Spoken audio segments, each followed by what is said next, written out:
Sorry for the cliché, but I think this Italian car is a very cool car. In the game, the car I really like to drive is the Zonda 5. I love Italian cars. It's like you are flying.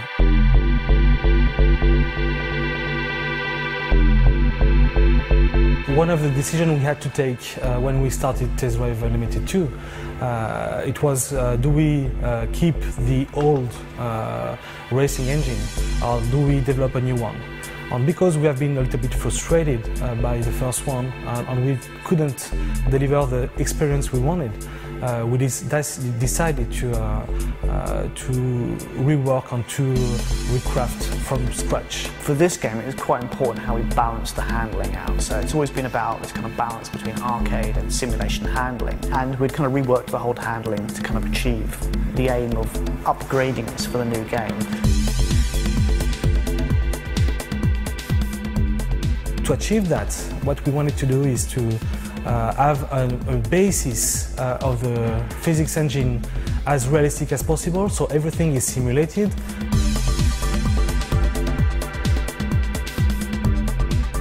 With this new handling, you can drive a classical car, you can drive small power cars and very high-end cars like those ones.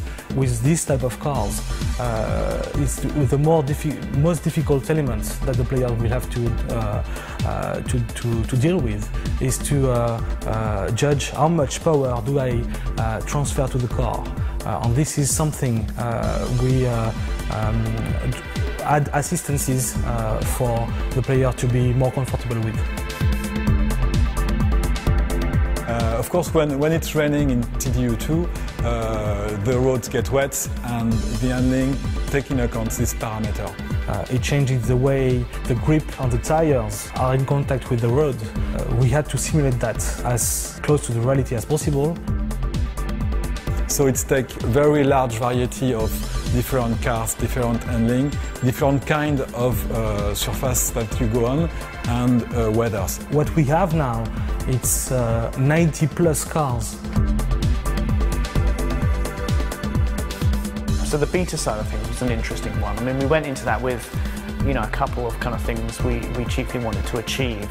When you are developing handling, you are too close to it to judge it. Really, there's nothing like actual players with a multitude of different configurations, playing in a multitude of different ways, all at the same time, going wherever they fancy rather than where we tell them, to really know how the game will perform. We have so many fans in this game that make a really, really good work, that answer our questions, make very precise feedbacks on bugs, handling, everything that counts in the game. The other big thing for us was just trying to push up how many people were playing the game at the same time.